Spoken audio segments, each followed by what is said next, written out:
All right, guys. There's 5 more minutes to us starting off as the AMA session, where it's again with the titles of the brains behind Filecoin and next lending protocol. So I hope each and every one of you from different part of the world, it's enjoying this AMA session is at the comfort of your space, at your home. Yeah, while waiting for us to be kicking off this session, why not just everybody just quickly just introduce yourself in the message box. We'd love to know where you're from, um, and what exactly are you guys doing in the Web3 space.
Right. Okay. Thank you so much, everyone, for joining. There's about 230 of you guys who are tuning in, so it's going to be an exciting session. Let me get the ball rolling for today's exciting AMA session. But first and foremost, we just want to greet everyone. Good morning, good day, good evening, wherever you are. Again, thank you so much for joining us at this wonderful, exciting AMA session. As probably maybe some of you guys have known me, but I'm Artitent, and I'm absolutely thrilled to have such a engaged and passionate community here with everyone. So as you can see, that today's session is it's titled "The Brains Behind the Filecoin Next Lending Protocol," and I'm sure a lot of you guys have been wondering who are the mastermind behind the people who designs the white paper, the tokenomics, and there's no other better time for us today to be unveiling some of the key individuals who really play a very instrumental role in designing the tokenomics, the white paper. So of course today we couldn't be more fitting. We couldn't have more fitting guests to be jumping on this AME session with me. It's an absolute honor for me to be having Robert Lee, our chief economist, the very brilliant minds behind our white paper and tokenomics design. For those who are well actually in the Discord channel, just a couple of days ago we actually shared the white paper link, and probably a handful of yours have read the white paper. It's not too long; it's only 38 pages, so it's really a good reading material for sure. Just really quick introduction. Robert brings us like a wealth of experience, having served as advisor for both the World Bank and also the International Monetary Fund. Well, his insights, expertise are definitely instrumental in shaping our vision and strategy as FILLiquid. And of course, today very very very honored to be having him because he actually woke up really early in the morning in the other part of the world that he is. So I hope that each and every one of you will able to give him some excitement to be kicking off this AMAs with lots of adrenaline on his end. So what are you guys going to expect is throughout this AMA session, we'll be diving into the innovative aspects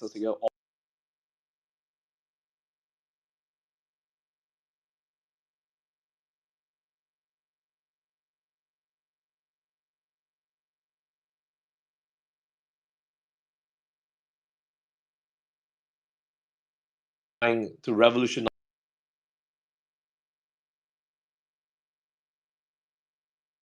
the system. And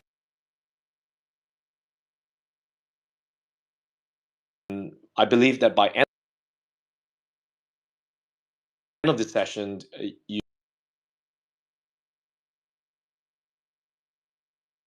you should be expecting to gain a comprehensive understanding of our protocol, unique features, the rationale behind our tokenomics, and also how we plan to create a value for our community and stakeholders as like each and every one of you. Of course,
still can.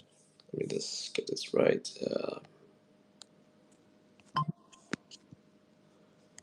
Can you guys hear me?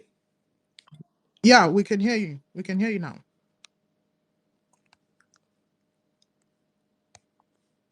Okay, my mic is actually on.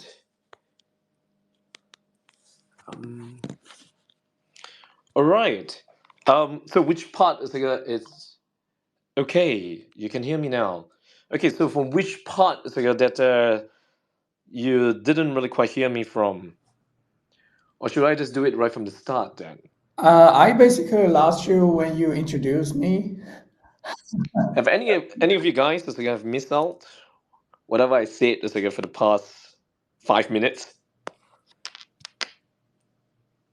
Can you hear me, Arthur? I guess not. Okay, so No, let you me just get cannot. the ball rolling again. If you guys able to hear me, please give me a thumbs up. So at least then I know everyone is could really hear me loud and clear. Oh, yeah, I can't. Yeah, sorry, there's some technical issues. So let me just get this. I can't hear Robert right now. Yeah, can you hear me?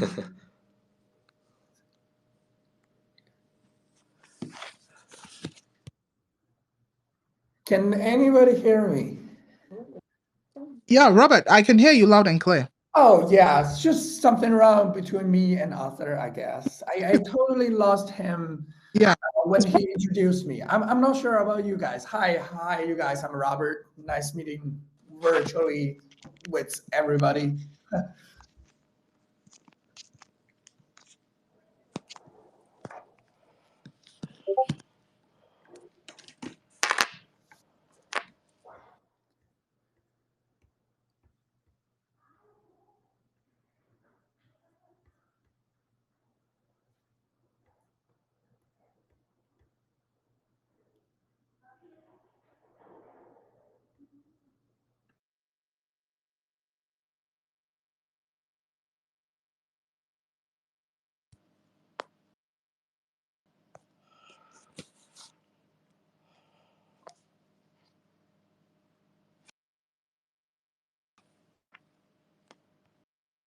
Okay, guys. So Arthur is having some technical issues. He's gonna leave and rejoin the spaces shortly. So please hang on.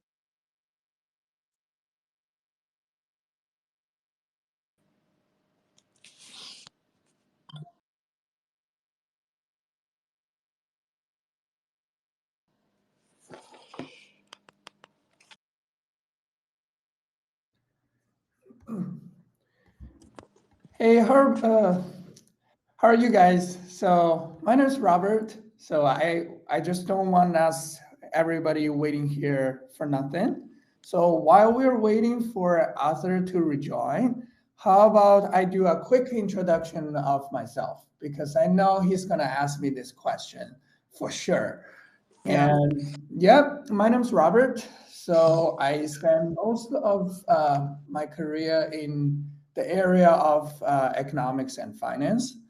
So I had a degree in economics, finance, and data analytics. And then I started my early career at the World Bank and conducted economic analysis, cost benefit analysis, and estimated economic return and social impacts for the development project and investment project for the developing countries. And later on, I joined the International Monetary Fund, conducted research, performed the statistical modeling, and econometrical modeling to estimate macroeconomic indicators, and also conducted some sectoral research related to macroeconomics. Also, I was very lucky to be a part of the blockchain working group at that time because it was relatively early.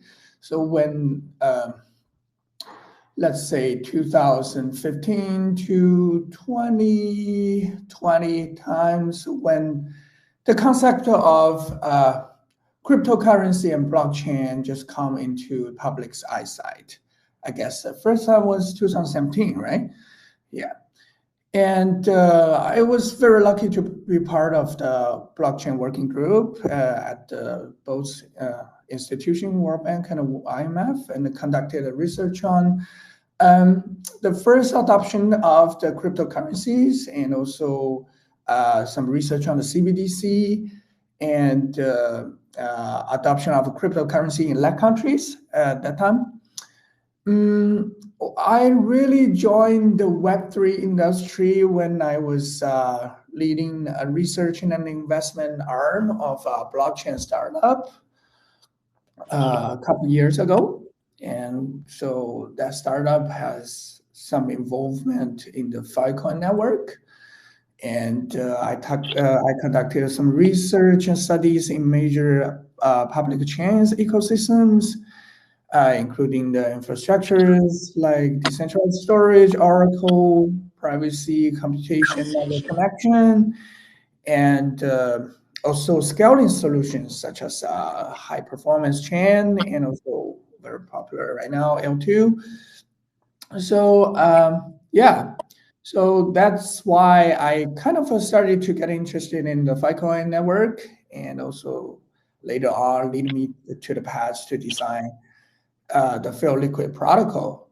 I was really, really happy I can use some of my expertise to actually build a protocol or a DApp or DeFi protocol for the Web3 world. Okay, not sure if Arthur is in again. Yes, I am. Can you hear me loud and clear now? Yeah, I can hear you. Can you hear me now? Absolutely, absolutely. Okay, Awesome. so while I waiting for you, I was doing a quick introduction because I know you're gonna ask me to introduce myself. I just don't absolutely, want absolutely. everybody waiting here. You know, Well, we have 200 people, and then so I uh, know. in 1 second, that's 200 seconds. You know. 200 plus. I said, well, just in case is really, I didn't give you a formal introduction, so allow me to repeat again. I mean, to all 200 of yours who are tuning in, I think it's such an honor for us to be having Robert, being our chief economist, really the brilliant minds behind a white paper in economics design. And not only that, he actually woke up really early in the mornings in the other part of the world that he is right now, just to really be with us. So truly humble and truly honor for us to be really having you here. And thank you so much because I believe that your insights, your expertise, experience are definitely going to be very instrumental in shaping the benefits as I go for the project, and also of course our passionate and exciting communities over here who are tuning in for you. Yeah, thank you so much. And yes, so as you said, I woke up a little bit early, just for me, not for everybody else, because I'm a you know late owl instead of an early bird. So yeah, probably 6:30 is probably it's too early for me, not too early for many of you. So yeah, so that's Well, totally fine. So but which makes me a day a little bit longer. That's absolutely. I mean, early bird catches the worm. So, and what are the better people to be hanging out with than the FILLiquid community, right? yeah, So, absolutely. uh, yeah, I mean, thanks for the introduction. I think for the longest time ever, our community have always wanted to know, like, who is really the person behind the masterminds, behind the tokenomics and the white paper designer, and also just to share with you, like, this AME session is conducted in such a timely way because just a couple of days ago, we actually shared the white papers to our community via Discord channel, and a handful of them have actually read the white paper. It's really not too long, guys. For those who haven't really read the white paper, it's 38 pages. It's very easy to read. If you're not, it's. I mean, there's some parts that they are technical, but rest assured you, it's fun, and it's exciting to read. And of course, I mean, it's the project that you guys are going to grow with for many decades to come. So, yeah, Robert, I mean, you have gave an introduction to all of us. There's really one question that before we dive in deeper into the protocol itself, I think this is the part that where they are almost close to about like thousand or probably 1,000 plus. I mean, I don't exactly know. I stopped counting how many active chains is out there in the market. Truly, why build and design the project on the Filecoin network? Yeah, so I still hope to reiterate what you just said. So you said I'm the mastermind behind the project. Actually, it was not very accurate.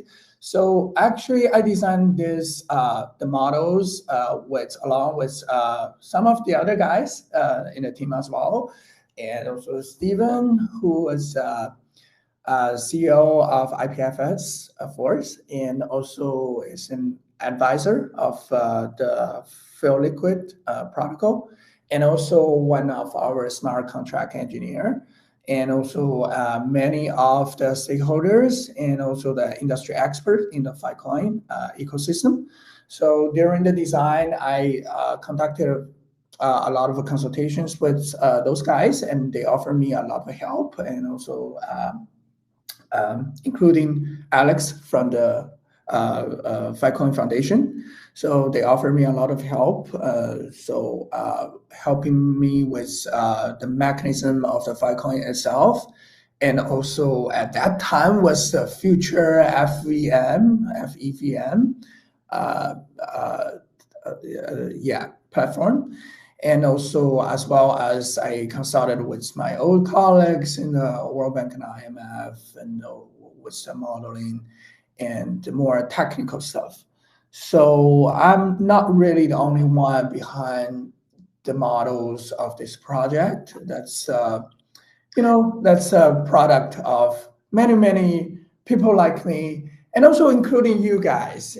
So during the design phase, and also right now the test net. So we really involve the community into the design, not only the business logics, but also the UI design, UX as well. So yeah, so thank you all, thank you everybody to helping us out to make it happen. And so sorry, what was your question again? Sorry Yeah. about that. No, I no, no was worries at still all. enjoying Uh, so I yeah. mean, yeah, I mean, very humble of you. I mean, definitely, no man is an island. Of course, it's like, it definitely takes a village, it's like, to be designing such a robust, it's like, a protocol that where will be playing, like, a very pivotal roles, like, in the entire Filecoin, like, ecosystem. But yeah, circling back, like, to the question I was asking, I mean, yeah, they are, 1,000 plus, like, of active chains out there, so as to date. I mean, I have stopped counting, but yeah, it should be about 1,000 plus. I mean, why Filecoin? Why building a project, on the Filecoin network? Oh, yeah. I remember now. Okay. Yeah. So yeah, so as I just introduced myself, so I started my Web3 career, so in a startup, so leading in research and investment art. So at that time, so the startup was being actually very nice to me, and also letting me to start with the studies in the major public chains and also the ecosystems.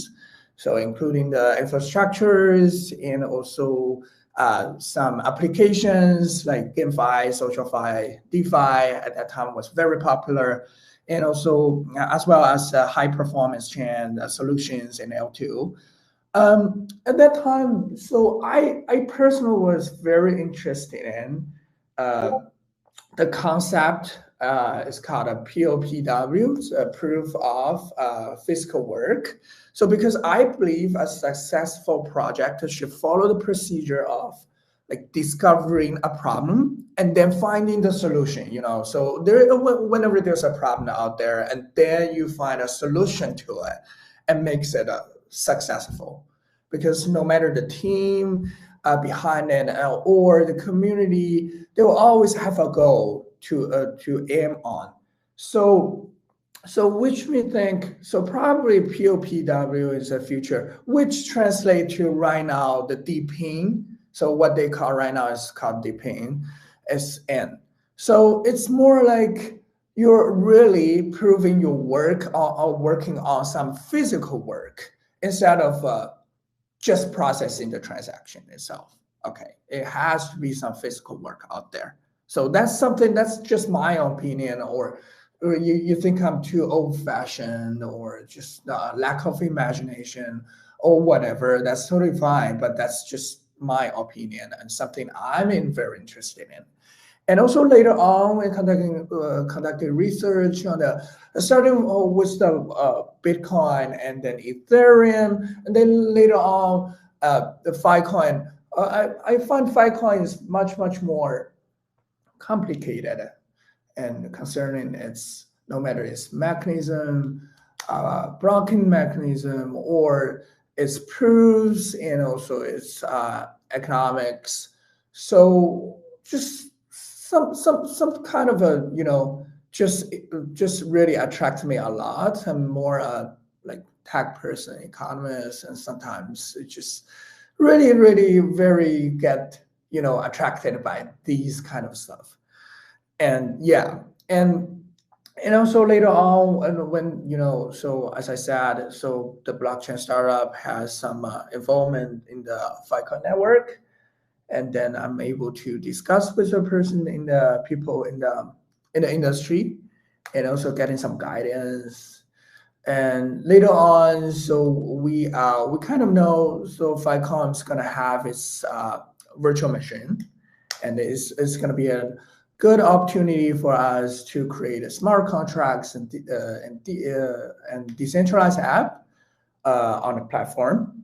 And also, my background is more like economic and financial modeling, and then we started thinking, so if it is a better opportunity for me, just design some sort of model to automate the lending and leasing uh, a process. So in just economic models. Okay. And then actually the whole thing, so the FILLiquid project started with just two simple models. And then we were just trying to see if it's working out. And then, of course, it turned out to be successful in some extent, and make us ready to just make it bigger and put into information together as a whole project. Okay, yeah, pretty much that's the story why I'm interested in Filecoin, and also uh, how does this project as a whole started with, and also how did I design in the first place. Funny that, Robert, how you brought up mentioning about DeepInd, and when FILLiquid was really first conceptualized sometime early last year, the term of DeepInd have not even existed. And if I'm not mistaken, the term was the proof of physical work. Simply means for everyone's reference, it's a protocol that fits to incentivize people to do verifiable work that which is built on a real world infrastructure.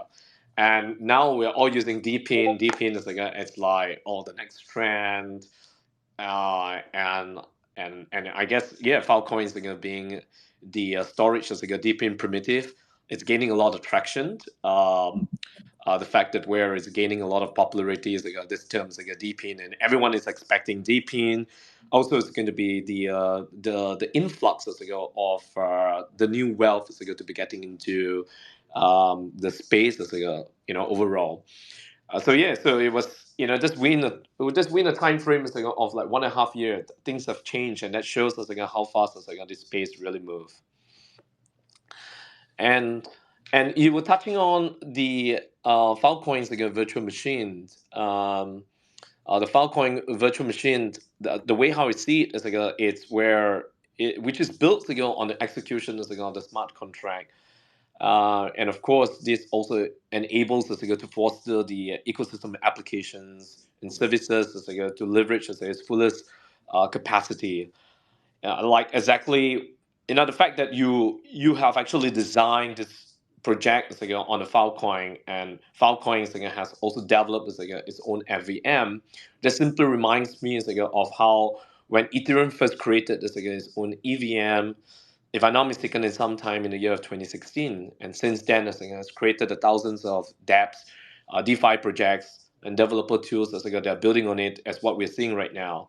And of course, this shows us that it has since then growing as its adoption and growth. And truly, right now, we are at the pioneer stage of the Filecoin virtual machine at this point of time. And of course, from the economic incentive standpoint of view, a Filecoin virtual machine will also able to be benefiting the community, rewarding mechanisms, and of course supporting the unique tokenomics to everyone. To also add on the add the Filecoin virtual machine also is designed, to be ensuring that interoperability with other network or protocols, facilitating cross-chain interactions. And of course, this is also going to be part of the FILLiquid roadmap, and something that I'm truly very excited and passionate for this coming true when the time is right. Yeah. So that being said, Robert, the well, so what was the initial vision for FILLiquid when you really first started working on this project last year, and how exactly different from right now? Was there like a major difference? Were things was still on the right track? How you first envisioned, and is still on a similar track now? Yeah, yeah. Actually, so the simple question is, simple answer to this question is not much of difference actually. So it is in a good path. As I said, so the Filecoin network. So for the Web3 industry right now, so just like the Web2 starting from 2000 and then started to create a huge amount of information, huge amount of data, which needs storage and calculation. So in a more decentralized way. Okay, that's what we're talking about right now. And when the Filecoin, we know Filecoin is going to have back and then have FEM and the D app and DeFi is going to thrive. Okay, so to make the whole ecosystem grow. So referring to what happened to the Ethereum back then, as you said, in 2016, and we look back 6 years, 7 years back then.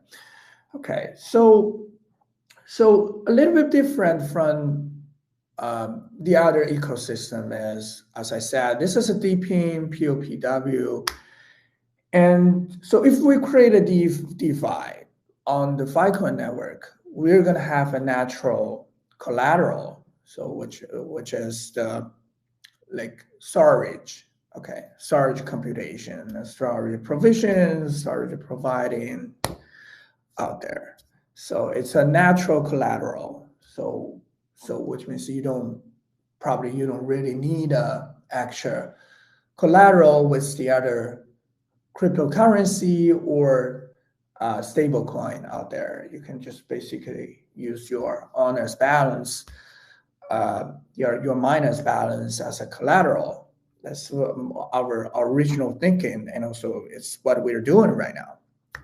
Okay, so and so to in order to provide low cost of financing for those startup providers, okay, and also a secure investment channel for passive income for those token holders. It's both sides, okay, and and also we hope to generate awareness of the Filecoin ecosystem and to scale it up and to establish more collaborations from the other ecosystem probably in the future. So those are basically what we thought at the very beginning, and also which aligns with the projects developing and also right now, including marketing, fundraising right now. Yeah, so I would say not much of difference. So the only difference is at that time was more like, as I mentioned a little bit before, an experiment to see if we can build something on Filecoin with a very decentralized way and algorithm-based way. Yeah, and I was some sort of a successful, and at least so those brilliant engineers, they put the whole thing into practice. So I'm really proud of the team very much. And yeah, and if you really want me to ask what's the really what's the difference is, so at that time we thought we were gonna be the first DeFi or liquidity pool on the mainnet, But so as far as I know right now, so we know there were many liquidity pool out there on the mainland already. So unfortunately, we're not the first one. However, so this is not a joke. So this is a liquidity pool and people's money, and then we really really need to pay attention on the security and to running hundreds and thousands iterate of tasks, and also standing the other side of ourselves to debate with ourselves, and if everything is good in one piece, and if we're very comfortable to release into even to the testnet, even to and later on deploy to the mainnet. So we really really care about the security first. That's top priority, and also how does the community think about us, and to build a very good relationship with the community in the whole ecosystem. And then we start to release our and deploy our like mainnet. So yeah, so which created some delay out there, but we're totally fine with it. So even if we are not the first DeFi deployed on the mainnet, but we hope we are the strongest community, and we are the most prosperous DeFi and liquidity pool in the Filecoin ecosystem, and hopefully in the whole Web3 world. Now, that's definitely the spirit, say, Robert. I mean, I couldn't agree more. I mean, the fact that you have encapsulated, say, the vision right from the very beginning, it's not much of a difference, say, right now. I think that's truly remarkable. And the fact that although we are not the first, I think that's fine. The market is, again, huge enough because Filecoin, it's still a 6 billion, like, market cap. So market is huge enough for us to be having a slice of the 6 billion market cap. And that's definitely 6 billion at this point of time right now. Of course, we're expecting it to be increasing. So that's great. I mean, having more lending protocols in the market, it's also a great testament, and it's the competition is always healthy, and that's good. I embrace that very much. Yeah, exactly. Totally agree with you. Yeah. Yeah. So I want to touch on right now to really dive in a bit more of the white paper, just for like some of the community members, like if in the event they haven't really, I think this is also a very good teaser for some of the community members haven't read through the white paper. Again, for those that just join us, if you haven't read the white paper, do join us on the Discord.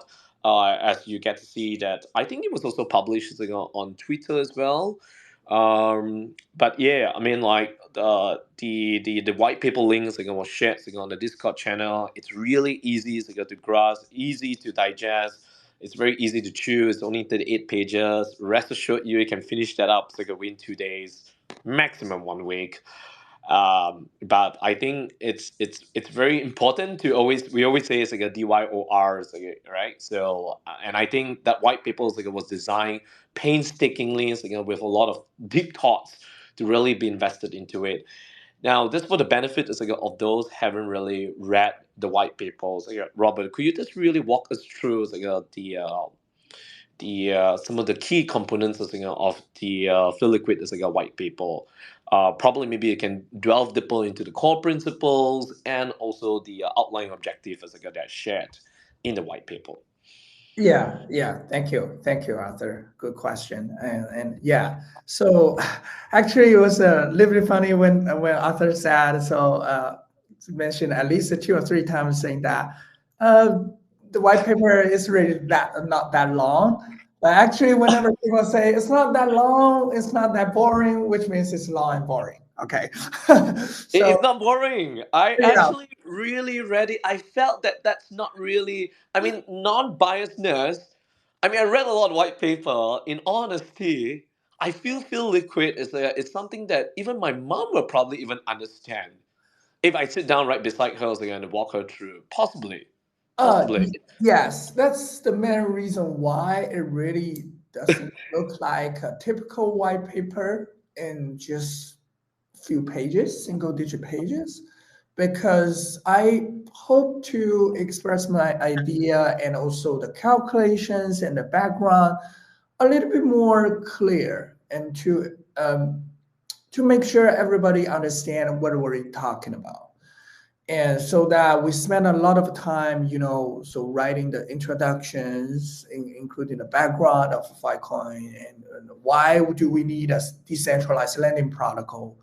And as I mentioned a little bit before, we discovered the problem out there. Okay, there's a market need, and then a short description of the FILLiquid, what we are, and what am I trying to craft, and to solve the questions, to solve the issues and the problem I raised a little bit before. Okay, and also the design architecture. So the leasing, the redemption, borrowing, and repayment. How does it working as a one piece together?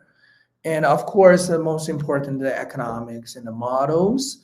So, for example, the calculation of the available credit line.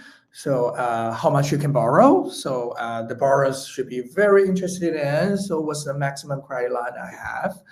And the borrowing interest rate, your cost, and also the interest allocation type to the liquidity providers. If I lease with the FILLiquid, and so how much am I gonna get after 1 year? Okay, so and also of course our governance tokens allocation, and how do we allocate to the stakeholders, and also there is a model behind it to fairly allocate to the participants, no matter it's a liquidity provider or a borrower, they're both getting some FIG allocation, because our FIG token is our governance token. Everybody should get it, and also using the token to participate into the governance. Okay, and under the governance part, so. I spent some time talking about voting, and also the transaction fees, risk management mechanisms to safeguard the protocol to ensure the fairness, because so everything is algorithm based, and also so this is a blockchain technology is different than the Web 2, so it has so the blocking mechanism, and so of course, so it's a little bit different than we're just using an app on the Web 2 world. So it has some constraints out there to ensure the fairness, and also defend attacks as well. Okay, so which makes, in one word, which makes uh, the white paper a little bit lengthy. So it's more like a grandma talking like just telling you a story. So yeah, a little bit lengthy, but I hope it works as a way to clearly explain everything very well. Yeah, I and generally think it was very easy language to understand. One, it's not rocket science, and truly, there's a real use case that's behind it. But what truly, really fascinated me very much as on the white paper, I think this is something that where you're truly passionate of as well, Robert. The fact that being an economist, and of course, this part does really truly excite you very much. Yeah, I think the part that where when I read about the dynamic interest rate that really adjusts to the market condition, and I think that something was very breathtaking. That where the storage providers right now are facing a very high borrowing rate, and of course that's also a big discouragement for them to really be achieving single storage provisioning.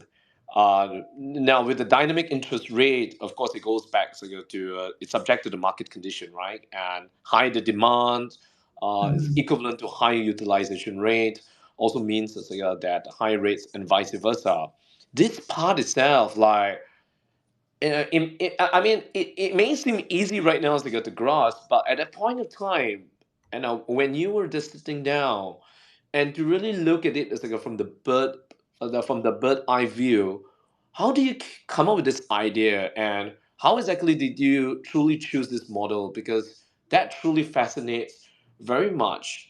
And the fact that right now with FILLiquid is like being the lending and borrowing protocol, storage providers will find it easy to be borrowing to be pledging this field tokens as the collateral for such a much more enticing borrowing rate at this point in time. But yeah, I just want you to rewind back and say, how did you come up with this model? Yeah, actually, so so I'm really gonna tell you what's in my mind. So there are many types of ways to understand an interest rate. So such as for example, from the loan and borrowing side, it's a borrowing cost. Okay, so so if you go to bank and you deposit some money into a savings account, that's a deposit yield. Okay, your interest rate. Okay, and also it can be seen as a discount rate if you do discount cash flow due to assets have variation. So so it's a time value of money.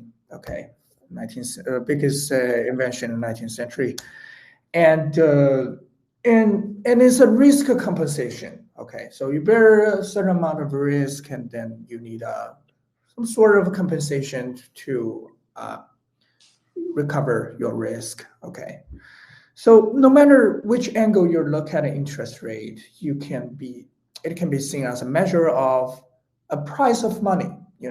So it's price of money. Okay, so if it is a price, okay, from the economics 101, so we know the price is determined, the equilibrium price actually is determined by the demand and the supply. Okay, so if it's a price of money, so it should be also determined by the demand and supply by nature. Okay, so when the supply remains the same, okay, the higher demand leads to higher equilibrium price. Okay, and when the demand remains the same, when the higher supply reduces the equilibrium prices. Okay, so in that sense, the price of liquidity is exactly the borrowing interest rate. Okay, which fit into our model. So at that time when we were just thinking if we can just create some sort of model so to fit our realistic need into a mathematical function so that when there's higher demand, so the interest rate goes up, and when there's higher supply, and then interest rate goes down. I mean, borrowing interest rate, of course. And yeah, so that basically why we're creating this model at a very beginning, and then later on we thought so some details and tell you some details as well. So we're thinking about just moving the interest rate as low as much lower as better, and also we conducted some surveys to the current at that time, of course, decentralized lending platform. What was their borrowing interest rate at that time with the same liquidity amount, so same to the Filecoin at that time. So what were their borrowing interest rate, and then we'll find some median point, and also we conducted some descriptive statistics, and then embedded into our model. And then so that's why we came up with the current parameters of the borrowing interest rate. But of course, in the future, we know it's going to change, including the yield of liquidity, the storage providing yield is going to go down slowly eventually.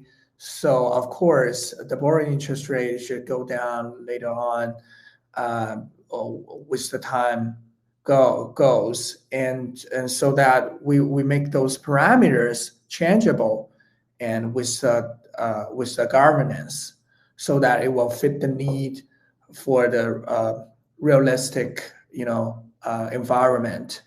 So it's not gonna fix there forever, but later on when the time goes, and then when the the outside environment changes, and then we can always change the parameters and through the DAO governance.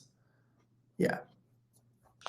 That's very interesting. So, yeah, now, before I just jump into the next question, we're already down actually like with 45 minutes. I just want to open this up. So, like, if there's any one of yours that have any questions, please feel free to be shooting it in the message box. We'd love to really pick up any of the questions that you are very unfamiliar with, and you would really just want to plug the brain of Robert himself. This is truly a rare opportunity for us to be for me to be even speaking with him, and of course for you guys to really be hearing from the mastermind and his team himself. Yeah. So please feel free to be shooting any questions. I'm happy to be picking up the question. I generally have one question that where I think this is for the benefit for the community. Now we all know that how secure lending and borrowing protocol is. I mean, everything is true, and plus, FILLiquid is being open source, fully open source, decentralized, and of course, we also have the governance, which really giving the power back to the community and the people. I just want to touch on that how are you able to be keeping this protocol secure, and while also making sure that it's fair and profitable and for the stakeholders and for the communities at the same time. Would love you to elaborate more and expand on this. Yeah, of course. So, so finance actually, so we're building a decentralized finance protocol over here. So, but no matter it's TradFi or DeFi, finance is all about trust. Okay. So when you hold a currency because you trust the government and their central bank, hopefully you do, with its monetary policy to keep its buying power, of course. And you save it because you trust your bank, and which is backed by your government and insured by FDIC in the United States, wherever you want, depending on. And you invest into the treasury because it's backed by the government credit, it's triple A, double A ratings, and you invest in a stock is because you think they're governed by SEC, and also their financial statement are audited by the big fours. Okay. So, but what if the Aaron accounting scandal, and which make it a big five becoming right now before? Okay. So because the accounting scandal make one big collapsed. Okay. And the 2008 Lehman Brothers happening again. So what if that happens? So while we are talking, okay, so the governments are still, right now borrowing the debt and then printing money like nothing on an unprecedented scale right now. So okay, so what are you're gonna do and over here? So are you still want to base on trust, and you really trust those centralized agencies? And so the reason why we are here is exactly because we believe, code is law. Okay, believe the concept of trustless. Okay. So the model here is just to make sure whoever makes more contribution and will receive larger amount of returns. And okay, larger in quantity and early in time and longer in consistency, make sure you have larger returns. Okay, no matter the yield allocation and also the FIG allocation, both to the liquidity provider and the borrowers, they follow that concept behind. Okay, so just give them a quick example. So if you provide liquidity in a larger amount and very early stage, and also you're able to lease for a longer period of time, so which means you receive larger amount of the FIG token, governance token, as a reward. Okay. So in that sense, we hope to make it fair and make it profitable for what you actually really contributed to the whole system, to the protocol, to the ecosystem as a whole. Because FILLiquid is is a part of a Filecoin ecosystem as a whole. So you contributed to the FILLiquid. Of course, you're supporting those large providers. You're supporting the whole Filecoin ecosystem. Okay. And also, because it's algorithm based, okay, those models determine nature and also the online on-chain mechanism of the Filecoin. So, those, as I said a little bit before, those constraints and the risk management measures, actually need to be in place to safeguard this kind of fairness and the security of the protocol. So yeah, so the model itself, the concept behind it, we really want to make it decentralized and no honor behind it, no big hands. So and also the risk management measures, so those constraints, and then maybe feel so make it a little bit like difficult to use, so it will just reduce a little bit of a user experience, but it really keeps the security of the protocol. So yeah. Robert, is uplifting. You said it's like, when you started off answering these questions, that finance is all about trust. The dominant reason that I got into this space exactly 6 years ago, and for somebody who came from the traditional capital market, that this person who introduced me in this space has one asked me, "Do I trust the government is managing my very own money?" And I said no, and that's how I got into the Web3, the blockchain, the crypto space, and since then there's just no turning back. And the fact that you mentioned about Lehman Brothers, probably maybe some of yours maybe too young, to know what happened during the Lehman Brothers. Anyway, that was a time so I started off as my investment and my financial career, early professional career, and that's where boom, like how the Lehman Brothers collapsed. But even very recently, last year, it was this last year, like when these banks were collapsing, Silicon Valley, Signature Bank. What is the other bank? The First Republic Bank have collapsed again, even after decades of establishment, and that's where it leaves us with the question of, oh, this is our hard-earned money we've been keeping for this in these banks. That where we're supposed to be trusting a bank, has been established for the last 3 decades, and there you go, money is are gone as well. So in that sense, if I want to touch on really on the macro point of view, I truly see it as like a lending protocol such as like FILLiquid. It's truly really providing the financial inclusivity. Anyone around the world, I mean, even right now we have like 200 plus people. Everyone is just around the world. I was just reading some of the comments. Some are from Brazil, some are from India.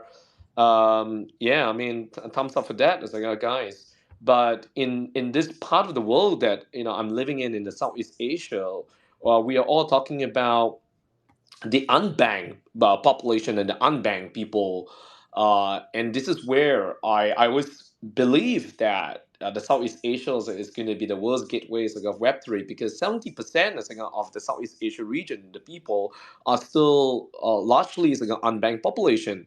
And also just to dive in deeper, I think a lot of people don't grasp the understanding of unbanked population. It's not having a bank account, but it's not limited they are very limited to credit facilities, where they are limited to financial access and services like getting loans, mortgages, and all this has really been very detrimental for a lot of people out there.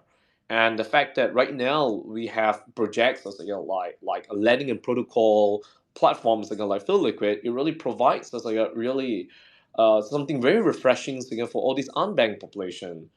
Even traditional banking systems has a very high, rigid, stringent barrier of entry, like knowing a client. And I remember gone are the days that where I have to go in every single account that I have to open, to go through that KYC, and it takes days. And right now, a decentralized protocol like FILLiquid is a really eliminate any of these barriers. Not to even mention like a lower transaction cost, lower fees as compared to financial services, which really makes it so much more efficient for everyone and anyone to really begin their journeys with it. So I think this is really something very game changing, and there's no really other better exciting times for to see how decentralized protocol are truly challenging the traditional financial systems out there. Something that I'm speaking from my heart. Yeah, um, exactly. You're totally right. So, the current, credit system or financial system is pretty discriminating, So if you see applying for a loan, so usually, especially in the developing countries, so because my early career is really associated with the developing projects into the emerging markets. So especially in of course Southeast Asia or Latin American regions, and also in India and Central Asia and East Europe area. So, many people, so up to sometimes, in some countries, up to 30% of people, so they are unbanked. And also, due to the discriminative nature of the credit or lending system, so they are not able to borrow anything from the bank because those bank tends to lend to uh, those people or institutes or companies has ability to repay. They can see they have ability to repay. Okay, that's reasonable, of course, because you don't want a bank to be insolvent. And but how are you gonna tell apart? So if there's people really need those kind of a credit and also they have ability to repay in the future, but it's just right now they don't have any collateral. So we are missing out this part of people. And also this part of people, they don't have assets, probably they don't have assets right now. And okay, but they have ability to generate cash flow in the future, but which you don't know and you don't care. And also they don't have assets right now. They are away from the credit. And also, of course, they don't have anything to invest. And with the high inflation right now, and also the inflationary asset price, so they're kind of a double killed in in this kind of an inflationary world. So they miss out the ability to borrow with low cost, and also they're missing out the opportunity to invest with higher yield. So which makes Absolutely. even worse. So true. And I think a lot of people just rule out the fact that where with more money that's printing that's going on, higher the money supplies in the market, and that's where really causing the inflation rate, and it's just really eating up the dollar value that we are holding every single time. So it is a very devastating reality, and I think that's where it's for us and the community for us to really be going out there and to really be sharing that how we were able to make that difference to the community. Yeah. Okay, we are almost close towards the end. Just want to open up. Probably just take the next 1 2 minutes. It's there anyone have any question? If you do, raise up your hand. Probably we are good to just pick up 1 or 2 questions max. Uh, uh, anyone who wants to ask any questions?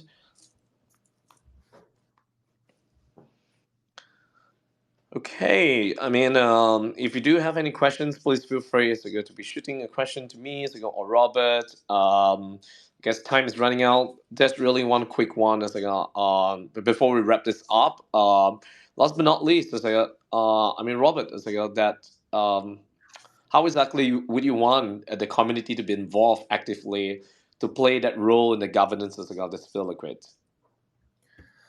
Okay, so in short, just one word: the honor. okay, and which is true, and which is I believe the team is working on right now. So, when I designed the protocol and drafted the white paper, so I consulted with the developers in the protocol labs and industry experts of the service providing industry network, and also the industry, experts in the staking industry, leasing industry, and also the current Filecoin lending business, because at that time there were no decentralized lending platform, but they did have a centralized lending business out there. So okay, so actually at the design phase, I already involved in the stakeholders in the ecosystem a lot. Okay, so it's not building a machinery in a assembly line. It's actually involved with a lot of brands, as I mentioned a little bit earlier. It's not just come out from my brand myself, but also a huge amount of involvement from the community. And also I know the development team right now has collaborated with many developers in the ecosystem and overcoming difficulties technically, and also designs, and also coming up with the solutions, and reviewing the smart contracts, and also performing testnet. I think right now are we in the second stage of testnet, I guess. But before that, so they were running the test of a couple of times already, a couple of iterate already, and before actually deploy on the testnet, even before, deployment on the testnet. And also during the testnet itself, so the grade stimulations and the rewards are given to the community to participate and to troubleshoot, to find a bug, and to find the problem, the flaws in the business logics, and to give the suggestions. And also, of course, after deployment, the fig token holders, in another word, so the community, so we will take the full steering of the protocol. So because there will not be any owner address out there. So the only thing we can change are those parameters for the models, and also the parameters models are only can be changed through the governance process, which means only you have the FIG token, and then you can participate into the vote and to make the decision of the future of the FILLiquid, and also the important parameters of the models, and which means the cost of borrowing and the yield of leasing. Okay, so which is the most important factors of the protocol. Okay, and also, so I'm not sure about the future upgrades. Is there any future upgrades we need for the protocol, and also possible V2 of the FILLiquid if we are ready to generate more attention from the other ecosystems, not only on the Filecoin, but right now we're still like digging into the Filecoin ecosystem for the moment, and we want us to grow, to bring attention. This when people feel this is a nice decentralized lending platform, and also of course making them profitable at the same time. It's a fair, ensure the fairness and security, and also can generate some attention from the other ecosystems. So if that's possible, and also that's feasible, and we may be able to it's going to be a team's decision to see if we are like able to create a V2 for the FILLiquid, and that time hopefully I can still contribute a little bit of my expertise into the modeling and the economics, yeah, into the future. Yeah. Of course, definitely. So it's going to be an eternal journey. Yeah, so thanks so much again, Robert, for really being part of this session. And thank you so much for waking up ungodly hours on the other part of the world that you're in right now, to really be sharing the insights, experience, and expertise, and even plucking your brain on how you connected the dots, and to really allow us to really be experiencing and taking FILLiquid to commercialization. Truly, truly grateful, humble to really have you here.